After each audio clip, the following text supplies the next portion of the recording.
اس رمضان میں ہم صرف دعا کرنا ہی سیکھ لیں تو میں سمجھتا ہوں کہ یہ رمضان ہمیں بہت کچھ دے کر جا رہا ہے۔ اور حضرت حکیم الامہ فرمایا کرتے تھے جن کو گناہوں کی عادت نہیں چھوٹ رہی نا تو وہ بھی اللہ سے دعاؤں میں مانگ لیا کریں کہ اللہ مجھے یہ عادت چھڑوا دے۔ تعلق ختم نہ کریں اللہ سے، لنک ختم نہ۔ اللہ کو وہ لوگ پسند نہیں ہیں جو اللہ سے تعلق ختم کر دیں۔ لنگڑا لولا تعلق ہو، گناہوں کے بعد توبہ والا تعلق رکھو، لیکن رکھو، تعلق ختم نہیں ہونا چاہیے۔ کیونکہ یاد رکھو جیسے ہم اکیلے پیدا ہوئے قبر میں بھی اکیلے ہی ہوں گے، اس وقت اللہ کے سوا کوئی بھی نہیں ہوگا۔ تو جس نے دنیا میں اللہ سے جتنی دوستی لگا لی قبر میں یہ دوستی کام آئے گی، اور جس نے دنیا میں اللہ سے لا نہیں لگائی، اللہ کو یاد نہیں رکھا، بیوی بچوں کے بکھیڑوں میں، دوستوں کے بکھیڑوں میں، رشتہ داروں کے بکھیڑوں میں پڑا رہا، پیسوں کے بکھیڑوں میں، تو قبر میں ان میں سے کوئی بھی کام نہیں آئے گا۔ قبر کی تنہائی اللہ کی یاد دور کرتی ہے، قرآن کی تلاوت، ذکر اذکار، یہ قبر کی میں روشنی کا ذریعہ بنے گی۔ اور اگر اللہ سے دل میں وحشت ہے، نہ مانگنے کی عادت ڈالی، یہاں مانگو گے تو وہاں بھی قبول ہوں گی۔ اور نبی صلی اللہ علیہ وسلم نے فرمایا کہ تنگی کی حالت ہو یا خوشی کی حالت ہو، دونوں حالتوں میں اللہ سے مانگنا ہے۔ پریشانیوں میں اللہ سب کو یاد آتا ہے، خوشیوں میں اللہ یاد آنا مشکل۔ جب پریشانی ہوتی ہے نا، بھی تو ہندو بھی اللہ سے دعائیں مانگ رہے ہیں، کرونا پھیلا ہوا ہے، وہ بھی آ کے مسلمانوں سے کہہ رہے ہیں اللہ سے مانگو بھائی۔ ہماری دادی اللہ مغفرت فرمائے بتایا کرتی تھی، اور بھی میں نے یہاں ایک بزرگ تھے ان سے بھی سنا کہ جب ہندوستان میں قحط پڑتا تھا تو ہندو مسلمانوں سے آ کے کہتے تھے اللہ سے دعا مانگو یہ قحط دور ہو جائے۔ تو جب سخت مصیبت آتی ہے، میں نے ایک دفعہ جہاز میں سفر کر رہا تھا، تو کراچی سے ہم پتہ نہیں اسلام آباد یا لاہور، تو کیا ہوا ہے جہاز میں اکثر لبرل قسم کے لوگ بیٹھے ہوتے ہیں، اکثر، زیادہ تر نہیں، اکثر جو اللہ کو ذرا کم ہی یاد کرتے ہیں، ذرا ماڈرن قسم کے لوگ ہوتے ہیں نا، جہاز میں پیسہ ہوتا ہے تو ورنہ وہ ٹرین سے، نیک آدمی ہوتا تو ٹرین سے جا رہا ہوتا نا، یا بس سے جا رہا ہوتا بیچارہ، چھت پہ بیٹھ کے جا رہا ہوتا پیسہ آتا ہے تو دین اکثر چلا جاتا۔ تو اکثر جہاز میں دیکھا ہے لبرل، ایئرپورٹ پہ ہی اسٹائل پتہ چل جاتا ہے۔ تو ہم جا رہے ہیں، ہمیں کراچی سے جہاز چلا ہے، راستے میں کہیں موسم خراب، تو ہلکے پھلکے 2-3 جھٹکے آئے جہاز کو۔ میں نے تو لیپ ٹاپ نکالا، وصیت کو اپڈیٹ کر دیا نا ٹھیک ہے، تو میرے پاس ہر وقت وصیت نامہ رہتا ہے، کوئی بھی ایسی بات ہے بھائی لکھ دو۔ اپڈیٹ کیا یا کرنے کا ارادہ کیا، ابھی پوری بات مجھے یاد نہیں ہے، لیکن میں اکثر ایسا کر دیتا ہوں کہ جب کوئی ایسا خطرہ ہوتا ہے فون پہ بتا دیتا ہوں۔ جہاز میں تو فون کر نہیں سکتے۔ ایک دفعہ ہم مکہ سے مدینہ جا رہے تھے، عربی ڈرائیور تھا، اس نے جو بھگائی ہے گاڑی، ٹیکسی لی تھی کرائے پر، تو میں نے گھر باقاعدہ فون کر کے 2-3 وصیت نامے اسی وقت لکھوائے۔ میں نے کہا مجھے یقین نہیں ہے کہ میں مدینہ پہنچ پاؤں گا۔ اس نے نمبر پلیٹ پہ کالا کپڑا لگا دیا تاکہ کیمرے میں، اور وہ جو بھگائی ہے اس نے، اور وہ جو راستے میں روکنے کے لیے آ رہی ہوتی ہے ان کو بھی اڑاتا ہوا نکل گیا۔ وہ جب نمبر ہی ٹریس نہیں ہو رہا اس کا، تو ایسے بھی ہوتا ہے بعض دفعہ۔ تو جہاز میں پہلا جھٹکا آیا، کوئی بھی اللہ کو یاد نہیں کر رہا۔ ارے ایئر ہوسٹس نے بتایا کوئی نارمل تھوڑا سا سیٹ بیلٹ باندھ لیں، وہ جو ٹھش پش اس نے کرنی تھی کر دی، 2-3 دفعہ ٹھش پش کر کے وہ نکل گئی۔ آگے گئے ہیں تھوڑا اور، پھر اور، او بھائی پھر جو جہاز نے ہچکولے کھانا شروع کیے، اب طبیعتیں خراب ہونا، وہ جو اوپر سے چیزیں گرنا شروع ہو گئی نا مجھے جنید جمشید یاد آیا۔ میں نے کہا اللہ بچا لے تو زیادہ خوشی ہوگی، بچ جائیں تو باقی تیرے ہاتھ میں۔ مانگنی تو اللہ سے عافیت چاہیے نا، اللہ زندگی دیتے، ہم تو محتاج ہیں نا۔ اللہ کے سامنے فنٹر گیری چھینی، اللہ تیری مرضی، مارنا ہے مار دے، میں موت سے تھوڑی ڈرتا ہوں۔ یہ بھی بعض لوگ کر رہے ہوتے، میں موت سے ڈرتا ورتا نہیں ہوں، یہ نہیں اللہ کو پسند ہے۔ اللہ پیسہ دینا ہے دے، نہیں دینا نہیں دے۔ ہمارے نبی کے گھر میں 40 دن چولہا نہیں جلتا تھا، میرے گھر میں اگر 80 دن نہ جلے تو کیا ہو گیا؟ اللہ کو تو محتاجی پسند ہے بھائی، گڑ گڑاؤ، مانگو اس سے۔ تو میں نے بھی دعا مانگی اللہ اس مصیبت سے ہمیں نجات دے دے۔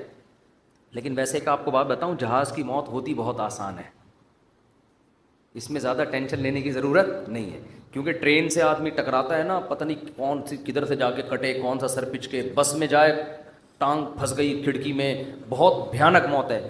جہاز میں ایسی موت ہوتی، میں نے تو جہازوں کے انجینئروں سے بھی دوستی ہے، پائلٹوں سے بھی، وہ کہتے ہیں جہاز میں آپ بیٹھے ہوئے ہیں، فوراً پہنچ گئے دوسرے جہان میں وہ جو تھوڑی میں تھوڑا ہل رہا ہے اس کا تو خطرہ ہوتا ہے کہ یہ ہو کیا رہا ہے ہمارے ساتھ، لیکن جب ٹکراتا ہے نا اللہ نہ کرے تو یا جیسے ہی اس کی اسپیڈ کم ہوئی یا کسی سے ٹکرایا تو ہماری کھوپڑی ہمارے تن سے فوراً سے پہلے جیسے سر قلم کر دیا کسی کا تو ایک دم مر جاتا ہے. اس لیے زیادہ ٹینشن نہ لیا کریں. تو اب وہ جب ہلنا شروع ہوا تو شروع میں تو لوگ انجوائے کر رہے ہیں بھائی، کوئی اخبار پڑھ رہا ہے، کوئی کیا کر رہا ہے، کوئی ویڈیو گیم کھیل رہا ہے، کوئی فلم دیکھ رہا ہے، جو بھی موبائل پہ لگے ہوئے ہیں. جب زیادہ ہلنا شروع ہوا ہے نا تو اللہ اللہ کی آوازیں آنا شروع. میں نے کہا اب دیکھو یہ انسان کتنا نالائق ہے. اللہ نے اتنے جھٹکے دیے، اب بول اللہ نہیں، ابھی تک نہیں. اخبار، پب جی، یہ سب چیزیں چل رہی ہیں. وہ جب چیزیں گرنا، وہ ایئر ہوسٹس وہ جو پانی وانی لے کر آتی ہے نا، وہ بھی دھڑام سے ادھر کو نیچے. جب اتنی حالت ہوئی ہے وہ ایئر ہوسٹس بولے ایکچولی کچھ بھی نہیں، کچھ بھی نہیں، کچھ بھی نہیں. لوگوں کو پتا ہے کہ ان کو تو یہ سکھا کے بھیجا جاتا ہے کہ کچھ بھی ہو جائے آپ نے بولنا ہے کہ کچھ نہیں ہوا، کیونکہ ان کو تو تنخواہ اس چیز کی مل رہی ہے نا. کیونکہ اب اگر کچھ ہو یا نہ ہو آپ کے چیخنے سے ہونے والا کچھ بھی نہیں ہے. تو یہ جہاز کے عملے کو سکھایا جاتا ہے کہ چاہے تباہ بھی ہو جائے نا، کچھ بھی ہو جائے، آپ نے یہی بولنا ہے کہ ٹینشن لینے کا نہیں ہے. وہ 50-50 کی طرح بالکل کہ وہ کمنٹری کر رہا ہے سلیم اللہ بہت اچھا کھیل رہا ہے، بہت اچھا کھیل رہا ہے. لوگ کہہ رہے ہیں میں یہ کہاں کھیل رہا ہے ہاکی میں، کہہ رہے ہیں بہت، میں تو یہ بولوں گا یہ بہت اچھا کھیل رہا ہے. جو آڈینس بیٹھے ہوئے تھے تماشائی، انہوں نے کہا ہم جا رہے ہیں، اس نے کہا جہنم میں جاؤ تم لوگ، لیکن یہ بہت اچھا کھیل رہا ہے. پھر پیچھے دکھایا کہ اس کے کسی نے بندوق رکھی ہوئی ہے، یہاں پہ بندوق رکھی ہوئی. تو ایئر ہوسٹس نے تو یہی بولنا ہے کہ نارمل ہے، کچھ بھی نہیں. اس کو ٹریننگ دی جاتی ہے اس کی، کیونکہ اگر لوگ چیخیں گے چلائیں گے تو پہلے ہی جہاز تباہ ہونے کا خطرہ ہے نا، پائلٹ پہ کو ٹینشن دیں گے لے جا کے. تو اب کیا ہے کہ جی وہ جب 2 گھنٹے میں زیادہ ہی ہو گیا، اب چیزیں گرنا شروع ہو گئیں، تو پھر سب کو اللہ یاد آنا شروع. پھر لا الہ الا اللہ، پھر لا الہ، ختم نبوت کا عقیدہ زندہ باد. کوئی بھروسہ نہیں تھا، تحفظ ختم نبوت کے نعرے لگنا شروع ہو جاتا. مجھے بڑی برت ہوئی، میں نے کہا دیکھو انسان کتنا کمزور ہے. 2 منٹ لگتے ہیں اس کی ہوا نکلنے میں، فنٹر گیری ختم ہونے میں کتنے 2 منٹ لگتے. ورنہ کیسے 3 پیس سوٹ ٹائی میں ایسا فنٹر بن کے بیٹھا ہے. تھوڑی دیر پہلے کوئی مولوی اس کو آ کے بولتا ہے کبھی اللہ کا نام بھی لے لیا کرے گا، دفعہ یہاں سے، تم لوگ کو اللہ اللہ کے علاوہ کچھ آتا ہی نہیں ہے. گورا دیکھو کہاں پہنچ گیا چاند پہ، چاند سے بس تھوڑا سا نیچے سے وہ چھلانگے لگا رہا ہے، ٹھیک ہے نا. اور تم کیا اللہ اللہ صبح تسبیح پڑھا کرو، شام کو لا الہ الا اللہ پڑھا کرو، کیا تم لوگوں نے. تو بھائی جب ایک چپت پڑتی ہے تو اچھوں کو بھی اللہ یاد آتا ہے. تو بہتر ہے کہ خوشی کی حالت میں اللہ کو یاد رکھو. تو بس تو خوشی میں اللہ کو یاد رکھو گے.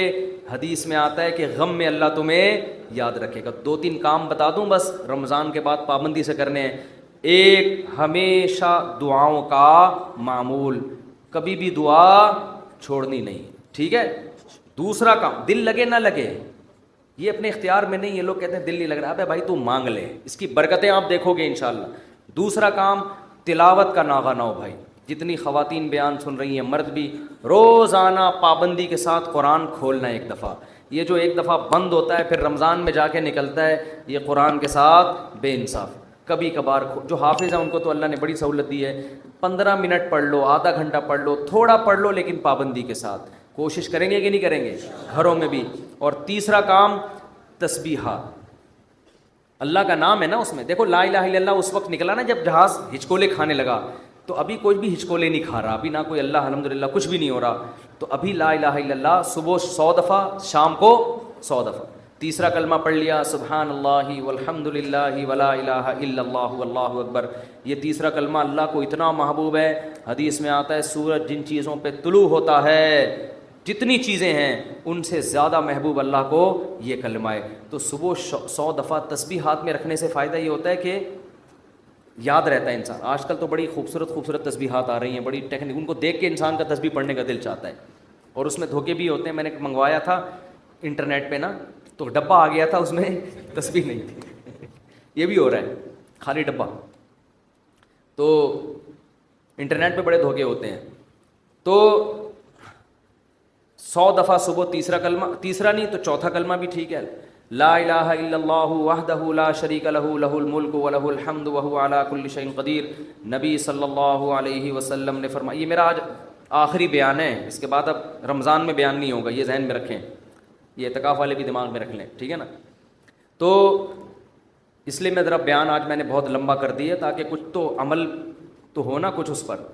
لا الہ الا اللہ وحدہ لا شریک لہ لہ الملک ولہ الحمد وہو علی کل شیء قدیر. ابھی کوئی جہاز ہچکولے نہیں کھا رہا ہے. 100 دفعہ صبح یہ پڑھ لو، 100 دفعہ شام کو یہ پڑھ لو، بیٹھ کے پڑھ لو، چلتے پھرتے پڑھ لو. یہ کلمہ اللہ کو اتنا محبوب کہ آپ صلی اللہ علیہ وسلم نے فرمایا جس نے 100 دفعہ یہ کلمہ صبح پڑھا اس سے زیادہ نیکیاں کوئی شخص اپنے اعمال میں جمع نہیں کر سکتا سارا دن، سوائے اس کے جو اس سے بھی زیادہ مرتبہ پڑھے. تو بہت یہ اللہ کو محبوب کلام ہے. کتنا پیارا، لا الہ الا اللہ، اللہ کے سوا کوئی عبادت کے لائق نہیں ہے. وحدہ تنہا ہے، لا شریک لہ اس کے ساتھ کوئی شریک نہیں ہے، لہ الملک اسی کی بادشاہی، ولہ الحمد وہی قابل تعریف، وہو علی کل شیء قدیر. اور یحیی و یمیت بھی درمیان میں لگا سکتے ہیں، اور وہ ہر چیز پر قدرت رکھتا ہے. یحیی و یمیت، وہی موت دیتا ہے وہی حیات. اللہ کو یہ کلمات اتنے محبوب کیوں ہیں؟ آپ کہیں گے اس میں کون سا ایسا قربانی ہے؟ اصل میں دنیا میں ہر چیز کا تذکرہ کیا جا رہا ہے جس سے انسان کا مفاد. اگر لوگ کسی ذات کو سب سے زیادہ بھولیں تو کس کو؟ اللہ کو. جو چیز مارکیٹ میں شارٹ ہوتی ہے اس کی ویلیو بڑھتی ہے. اللہ کو پتہ ہے کہ دنیا میں امریکہ کا نام لینے والے بہت، پیسہ کا نام لینے والے بہت، عزت شہرت کے بھوکے بہت، اللہ کا نام لینے والے مارکیٹ میں شارٹ. اور اگر اللہ کا نام لے بھی رہے ہیں تو اپنے فائدے کے لیے. آپ نے صرف اللہ کو راضی کرنے کے لیے ان تسبیحات کی پابندی کرنی ہے. حدیث میں آتا ہے، بخاری کی حدیث ہے، کلیمتان خفیفتان علی اللسان ثقیلتان فی المیزان حبیبتان الی الرحمن. کیا خوبصورت کلام ہے. فرمائے 2 کلمے ایسے ہیں زبان پہ بہت ہلکے، ترازو میں بہت بھاری، اور الرحمن کو بہت محبوب. وہ فرمایا سبحان اللہ و بحمدہ سبحان اللہ العظیم. تو چلتے پھرتے انسان یہ پڑھ لیا کرے، اور کوئی مقصد نہ ہو کہ میں یہ وظیفہ پڑھوں گا تو میری شادی ہو جائے گی، میرے بچے ہو جائیں گے، اور وہ ماموں نہیں مجھے کہیں گے ان کے بچے. یہ چکروں میں نہ پڑھیں. اللہ کو، اللہ کا نام لیں اللہ کو خوش کرنے کے لیے. اللہ کو اللہ کا نام لینے والے لوگ پسند ہیں. اور میں گارنٹی کے ساتھ لکھ کے دے دوں آپ کو، اس سے جو دل میں سکون ملے گا وہ سکون آپ کو کسی نفسیاتی ڈاکٹر کی کاؤنسلنگ سے اور کسی سائیکولوجسٹ کی کاؤنسلنگ سے نہیں ملے گا. آپ کو ایسا سکون ملے گا. آپ یہ پابندی تو کریں لیکن سکون کے چکر میں نہیں کریں، یہ پھر نہیں ملے گا سکون. اگر آپ نے ٹرائی کیا نا کہ میں اللہ کا نام لے کے دیکھتا ہوں سکون ملنا ہے کہ نہیں ملنا، پھر نہیں ملے گا. یہ تو ایک ویسے ہی اللہ کی طرف سے سہولت ہے. تو روزانہ خواتین بھی مرد بھی صبح و شام کم سے کم 100 مرتبہ تیسرا یا چوتھا کلمہ صبح اور 100 مرتبہ. یہ میں بہت ہلکا پیکج دے رہا ہوں، اس سے آگے تو پھر یہ تو کم سے کم ہے. تو یہ معمول بنانا ہے. کریں گے کہ نہیں کریں گے؟ تو اور یہ جو اعتکاف والے بیٹھے ہیں نا، یہ ابھی مسجد سے جب شارٹ ہوں گے تو اگلے سال پہچان میں بھی نہیں آ رہا ہوتا کہ یہ کون ہے، کہاں سے آیا، کدھر ہے، حالانکہ قریبی محلے میں رہ رہا ہو. ایسا نماز سے بھاگتے ہیں جیسے ان کو احساس ہو گیا کہ ہم نے جو 10 دن مسجد میں نماز پڑھی تھی وہ صحیح کام نہیں کیا تھا ہم نے، تبھی تو ایسا بھاگا ہے کہ مارکیٹ سے بالکل ہی شارٹ ہو گیا. بعض دفعہ کوئی کام کر کے دیکھتا ہے انسان تو کہتا ہے ٹرائی کیا مزہ نہیں آیا، اب نہیں آنا. ایسا نہ کرو میرے بھائی. آپ کو 10 دن اللہ نے مسجد میں بٹھایا، آپ نے تکبیر اولیٰ سے نماز پڑھی، تراویح پڑھی، تو اب آپ کو اس کم از کم نماز ہی کو کنٹرول کر لو پورے سال. اکثر گناہ گاروں کو توبہ اعتکاف میں نصیب ہوتی ہے، اکثر لوگ میں نے دیکھے. تو آپ اس توبہ پر قائم رہیں. مسجد سے تعلق بولو بھائی برقرار رکھیں، اور قرآن کی روزانہ تلاوت کا معمول ہو، اور ذکر کا معمول، دعا کا معمول. یہ 3 معمول گھروں میں پابندی سے بنانے، مردوں نے بھی اور خواتین کے جو ایام ہوتے ہیں جن میں وہ مینسز سے ہوتی ہیں اس میں صرف تلاوت نہیں کر سکتی، وہ دعا بھی مانگ سکتی ہیں اور تسبیحات. اس تسبیح میں 10 دفعہ درود شریف اور استغفار کا بھی اضافہ کر لیں. جب 100 دفعہ تیسرا کلمہ ہوگا نا اس سے پہلے 10 دفعہ درود شریف اور 10 دفعہ استغفار. تو یہ معمول بنائیں، اس سے انشاءاللہ سکون ملے گا. قرآن کہتے ہیں الا بذکر اللہ تطمئن القلوب. اللہ فرماتے ہیں اللہ کے ذکر سے دلوں کو سکون ملتا ہے.